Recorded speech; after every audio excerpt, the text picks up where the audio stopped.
Hello అండి. అందరికీ నమస్కారం. Welcome to our channel. ఈరోజు కథ. ఆఫీస్ నుంచి రాగానే కాఫీ కప్పుతో పాటు ఒక ఇన్‌లాండ్ లెటర్ తెచ్చి నా ముందు పడేసింది విసురుగా మా ఆవిడ. ఆవిడ విసురు చూడగానే రాసిందెవరో తెలిసినా, ఎవరి దగ్గర నుంచి ఉత్తరం అన్నా యథాలాపంగా అన్నట్టు. ఇంకెవరు? మీ ప్రియమైన అక్కగారి నుంచి. మరో తాకీదు 25,000కి ఇక్కడ డబ్బుల చెట్లున్నాయనుకుంటుందో, పాతర్లున్నాయనుకుంటుందో ఆవిడ. అయినా ఆవిడనని ఏం లాభం? ఇచ్చేవాళ్ళుంటే అడిగేవాళ్ళదేం పాపం? రుసరుసలాడుతూ లోపలికి వెళ్ళిపోయింది సుగుణ. కాఫీ తాగి తాపీగా ఉత్తరం తీశా. పద్మకి పెళ్లి సంబంధం కుదిరింది. అబ్బాయికి బ్యాంక్‌లో పని. పిల్ల నచ్చింది. 25,000 అడిగారు. మరో 25 లేనిది పెళ్లి కాదు గదా! 25,000 నువ్వు సర్దు. మిగతాది ఏదో తంటాలు పడతాను. దీని పెళ్లి అయిపోతే నా బాధ్యతలు తీరిపోతాయి.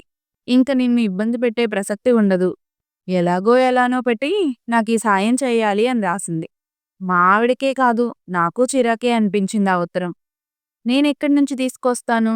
ఇప్పటికి 3 సార్లు 3 పాతికలయ్యాయి. లోన్ మాత్రం ఎంతకని ఇస్తారు ఆఫీస్ వాళ్ళు? ఇచ్చినా ఆ లోన్లు తీర్చడంలోనే నా బతుకు వెళ్ళమారేట్టుంది. ఈసారి ఇంక నా వల్ల కాదు అని రాసేయాలి. అక్కయ్య నా కోసం తన జీవితం ధారపోసింది. తల్లిలా పెంచింది. తల్లిలా ఏమిటి? తల్లే అయ్యి పెంచింది. కనగానే అమ్మని పోగొట్టుకొని 2 ఏళ్లయినా నిండకముందే తండ్రిని పోగొట్టుకున్న తనకి తల్లిదండ్రి అయ్యి అక్క, బావ పెంచారు. అక్కకి తనకి 12 ఏళ్ల తేడా. అక్క తర్వాత 2 కానుపులైనా పిల్లలు దక్కలేదట అమ్మకి. ఆఖరుగా తను పుట్టే వేళకి అక్కకు 12 ఏళ్లు. 12 ఏళ్ల పిల్ల సాయంతో తండ్రి తనని పెంచుకుంటూ ఉంటే, ఆ తండ్రి లేకుండా 13 ఏళ్లకే ఓ స్కూల్ మాస్టర్‌కిచ్చి పెళ్లి చేసి బాధ్యత దులిపేసుకున్నాడు. ఆవు వెంట దూడలా అక్క వెంట తాను వెళ్ళే షరతు పెట్టాడు పెళ్లికి ముందే మేనమామ. అంచేత తన బాధ్యత అక్కది, బావది అయింది. తన బాధ్యతని వాళ్ళెప్పుడూ పాపం నిర్లక్ష్యం చేయలేదు.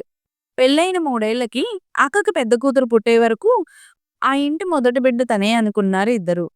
కలో గంజో వాళ్ళతో పాటే వీలున్నంత వరకు చదివించారు. పల్లెలో ఉన్న 2 ఎకరాలు తనని ఎంకామ్ చదివించడానికి సరిపోయింది. బ్యాంక్ పరీక్ష రాసి బ్యాంకులో ఉద్యోగం సంపాదించుకున్నాడు. మంచి సంబంధం చూసి పెళ్లి చేసి వాళ్ళ బాధ్యత తీర్చుకున్నారు. తను పెద్దయ్యే వేళకి అక్కకి 3 ఆడపిల్లలు, ఒక మగ పిల్లవాడు పుట్టాడు. ఇద్దరు కూతుర్ల తర్వాత కొడుకు. కొడుక్కి సరిగ్గా చదువబ్బలేదు. కూతుళ్ళని ఇంటర్ దాకా చదివించి మాన్పించింది. అంతకంటే చదివిస్తే మొగుళ్ళని తేవద్దు అంటూ. తను ఉద్యోగంలో చేరిన ఏడాదికి అక్క పెద్ద కూతురు పెళ్ళిడికొచ్చింది. అక్క, బావలకైతే మనసులో చాలా ఉండేది. కూతుర్ని తనకిచ్చి చేయాలని. కానీ చిన్నప్పటినుంచి చేతులతో ఎత్తుకొని ఆడించిన పిల్లని అన్నలా తప్ప దాన్ని మరోలా చూడలేదెప్పుడూ. నా చెల్లెలని అనుకున్నాను తప్ప మేనకోడలని అనుకోలేదు. భార్యగా చూడడం నా వల్ల కాదని చెబితే కోపమే వచ్చింది. అక్క, బావగారు అలిగారు. వాళ్ళిద్దరి కోపం పోగొట్టి శారద పెళ్లి నా బాధ్యత అని, పెళ్లి ఖర్చు నాది అని చెప్పి వాళ్ళని ఒప్పించేసరికి తాతలు దిగి వచ్చారు. ఈలోగా నా పెళ్లి జరగడం, అప్పుడు కాస్త నాకు ఖర్చు వదలక తప్పలేదు. ఈలోగా బావగారు రిటైర్ అయ్యారు. ఇంట్లో అరడజన్ ట్యూషన్లు, పెన్షన్‌తో ఏదో విధంగా వాళ్ళ బతుకులు వాళ్ళు బతుకుతున్నా, రెండో కూతురు పెళ్లికి కట్నం మాట దేవుడెరుగు. పెళ్లి ఖర్చులకి ఓ 10,000 అన్నా లేని పరిస్థితి వచ్చి పడింది. అప్పుడు అక్కయ్య 25,000 అడిగితే మరోసారి కాదనలేని స్థితి. ఇంట్లో సుగుణ సాధింపు. ఎంత పెంచి పెద్ద చేసినా ఇలా తన దగ్గర వేలున్నట్టు అక్కయ్య అడగడం తనకి మనసులో చికాకు అనిపించినా గట్టిగా కాదనలేక అక్కయ్యను ఆ పరిస్థితిలో ఆదుకునే వారెవరూ లేరని అర్థం చేసుకొని మళ్ళీ ప్రావిడెంట్ ఫండ్‌లోంచి అప్పు తీసుకున్నాను. మొత్తానికి కూతుర్లిద్దరి పెళ్లి చేసింది. ఈలోగా కొడుకు ఇంటర్ 2 సార్లు తప్పి ఇంకా చదవనని, డబ్బిస్తే ఏదన్నా బిజినెస్ చేస్తానని కూర్చున్నాడు. ఈసారి సుగుణకే కాదు, నాకు చిరాకు, కోపం వచ్చింది. ఏమిటి అక్కయ్య ఉద్దేశం? తన దగ్గర డబ్బు చెట్టుందని అడుగుతుందా? ఇంటి మీద అప్పు తెచ్చుకోమనండి. ఇక్కడెవరూ రాసులు పోసుకొని కూర్చోలేదని ఖచ్చితంగా రాయండి. పంపిస్తే మాత్రం ఊరుకోను. పిల్లల స్కూల్ ఫీజులు అవి ఎంతెంత అవుతున్నాయో తెలీదా? మీరు తెచ్చిన అప్పులకి నెలకి 2,000 జీతం కట్ అవుతుందని మర్చిపోకండి. సుగుణ చాలా తీవ్రంగా అయిష్టత తెలియజేసింది. నిజమే. ఇంటి మీద అప్పు తీసుకోవచ్చుగా. తనకెందుకు తట్టలేదు ఆలోచన? ఎంత పాతిళ్ళైనా, పెంకుటిళ్ళైనా ఓ 25,000 ఎందుకివ్వరు అప్పు? అనిపించి ఆ మాటే రాశాను. తన అసక్తత తెలియచేస్తూ ఇంటి మీద అప్పు తెచ్చుకోమని సలహా రాశాను. ఎలా తెచ్చుకోవచ్చో బ్యాంక్ ప్రొసీజరు, అప్లికేషన్ ఫారాల్ని పంపి సలహా ఇస్తూ చేతులు దులిపేసుకున్నాను. అప్పు దొరక్కపోతే ఆ ఇల్లు అమ్మి పారేయని ఉచిత సలహా ఇచ్చాను. అక్కయ్య దగ్గర నుంచి ఓ నెల రోజులు ఏ ఉత్తరం రాలేదు. నెల తరువాత శుభలేఖ, పెళ్ళికి రావాలంటూ ఉత్తరం వచ్చింది. పెళ్లి అయిందనిపించినట్టు జరిగింది. అక్కా, బావ బాధ్యతలు తీరిపోయినందుకు ఆనందం కలిగింది. డబ్బు మాట అక్క ఏమీ ఎత్తలేదు. తనెత్తనప్పుడు నేనెందుకు కెలకడం, డబ్బివ్వనప్పుడు అని ఊరుకున్నాను. అలా అని అక్కయ్య కోపం తెచ్చుకున్నట్టే కనబడలేదు. కొడుకు చేత జిరాక్స్ మిషన్ పెట్టించింది. వాళ్ళ జీవితాలకి ఇంకా డోకా లేదనిపించి నిశ్చింత కలిగింది. 2 ఏళ్లు గడిచాయి. నా సంసార బాధ్యత పెరగడం, ట్రాన్స్‌ఫర్‌లు, అక్కయ్యని కలవడమే కుదరలేదు. అక్కయ్యకు షుగరు, బీపీలు వచ్చాయి. మనిషి నీరసించింది. ఆరోగ్యం సరిగ్గా లేదని బావగారి దగ్గర నుంచి ఉత్తరం వస్తే, ఈ మాట పిల్లలకి సెలవులు వచ్చినప్పుడు వెళ్ళాలనుకున్నాను. కానీ, ఈలోగానే బావగారి నుంచి ఫోను. అక్కయ్య పరిస్థితి బాగోలేకపోతే ఆస్పత్రిలో జాయిన్ చేసినట్టు. అక్కయ్య చూడాలని ఉందన్నట్టు అంటుందని రమ్మని రాశారు. 2 రోజులు సెలవులు పెట్టి వెళ్ళాలనే లోపలే అక్కయ్య పోయినట్టు ఫోను. ఆఖరి చూపులకు నోచుకోకపోయినందుకు బాధపడుతూ బయలుదేరాను. కర్మకాండ పూర్తి అయ్యాక బావగారు ఓ పెద్ద దళసరి కవరు చేతికిచ్చి చదువు అన్నారు. ఏమిటి?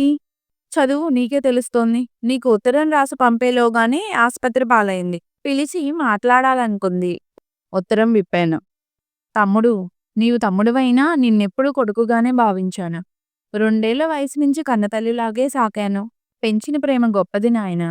నీవు బాగుండాలి, చల్లగా ఉండాలని ఎప్పుడూ కోరుకున్నాను. నాన్న బతికుండగా చనిపోయే ముందు, తల్లి, నీవే వాడిని ఓ దరికి చేర్చాలి. నీవే వాడికి అమ్మవి. ఉన్న 2 ఎకరాల్లో 1 ఎకరం వాడి చదువుకి, రెండో ఎకరం నీ పెళ్ళికి అమ్మి ఖర్చు పెట్టండి.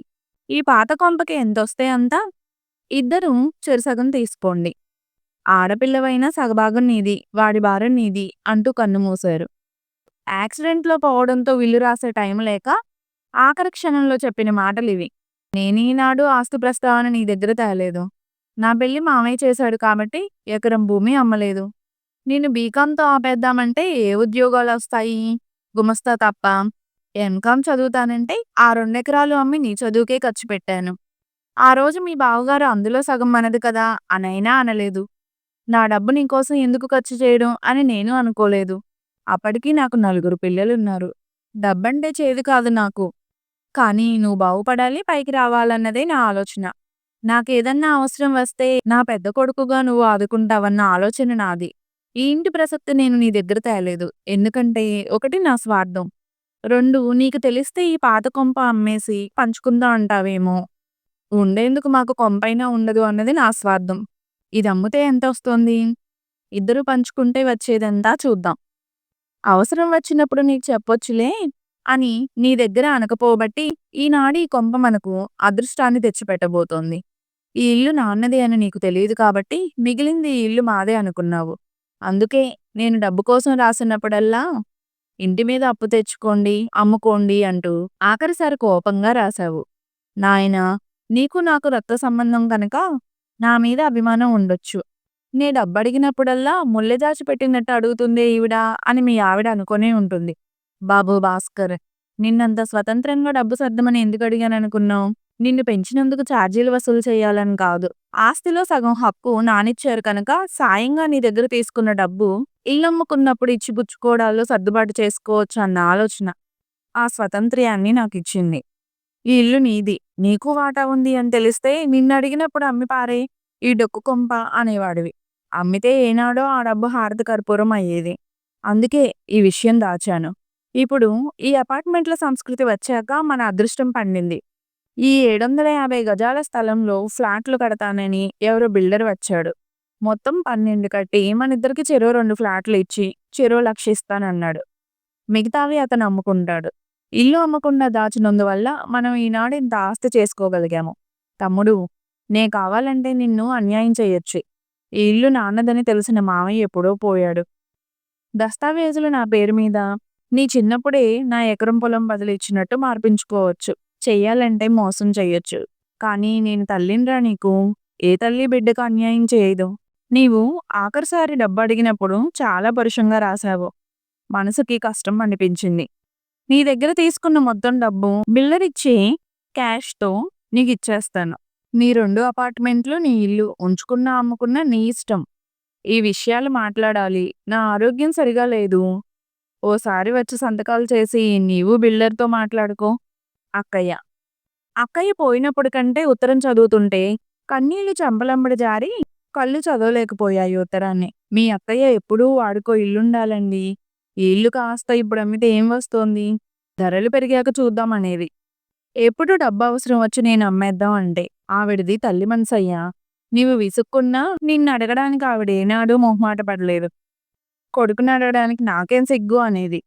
బావ కళ్ళు తుడుచుకుంటూ అన్నారు. ఉత్తరం కాగితాలు పట్టుకొని గదిలోకి వెళ్ళి సుగుణ మీద విసిరేసి మంచానికి అడ్డం పడ్డాను.